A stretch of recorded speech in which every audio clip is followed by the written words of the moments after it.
Super star എന്ന പദവി കുറച്ച് പേരെനിക്ക് തന്നിട്ടുള്ളതാണ്. ഒരുപക്ഷെ എൻ്റെ ചിത്രങ്ങൾ സാമ്പത്തികമായി വളരെ വിജയിക്കുന്നുണ്ടാകാം. അപ്പോൾ കൂടുതൽ പ്രൊഡ്യൂസേഴ്സ് അങ്ങനെ പടങ്ങൾ വിജയിക്കുന്നു, അതുകൊണ്ടാകാം. അല്ലെങ്കിൽ പ്രേക്ഷകർ കൂടുതൽ കാണുന്നതുകൊണ്ടാകാം. അവർക്ക് എന്നോടുള്ള ഇഷ്ടക്കൂടുതലുണ്ടാകാം, അല്ലെങ്കിൽ ഭാഗ്യം കൊണ്ടാകാം. പക്ഷേ ഇതെല്ലാം കൂടെ ചേർന്ന് കിട്ടുന്ന ഒരാൾക്ക് കൊടുക്കുന്നൊരു പദവിയാണ് സൂപ്പർ സ്റ്റാർ എന്നുള്ളത്. അപ്പോൾ അങ്ങനൊരു സ്ഥാനത്ത് ഞാനും എത്തി നിൽക്കുകയാണ്.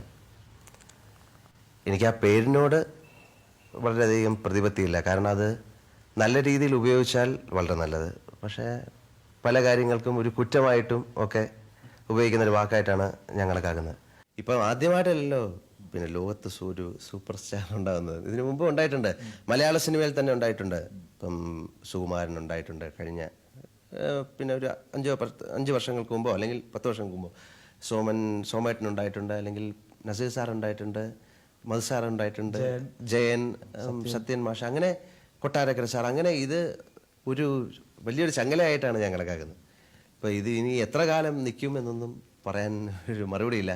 ഇപ്പം എന്നെ സംബന്ധിച്ചോളം ഞാൻ പറയുകയാണെങ്കിൽ അടുത്ത ഒരു പിന്നെ വേറെ എന്തെങ്കിലും ഒരു പേരുള്ള, അല്ലെങ്കിൽ നമ്മുടെ സിനിമയിൽ അഭിനയിക്കുന്ന വേറെ ആരെങ്കിലും ഈ പദവിയിലേക്ക് എത്തുന്ന ശങ്കരൻകുട്ടി ഈ പദവിയിലേക്ക് എത്തുന്ന വരെ എൻ്റെ ഈ സ്റ്റാർഡം അല്ലെങ്കിൽ ഈ സൂപ്പർ സ്റ്റാർ എന്നുള്ള വാക്ക് നിലനിൽക്കും. പിന്നെ ഞാനിത് അങ്ങോട്ട് കൊടുക്കും.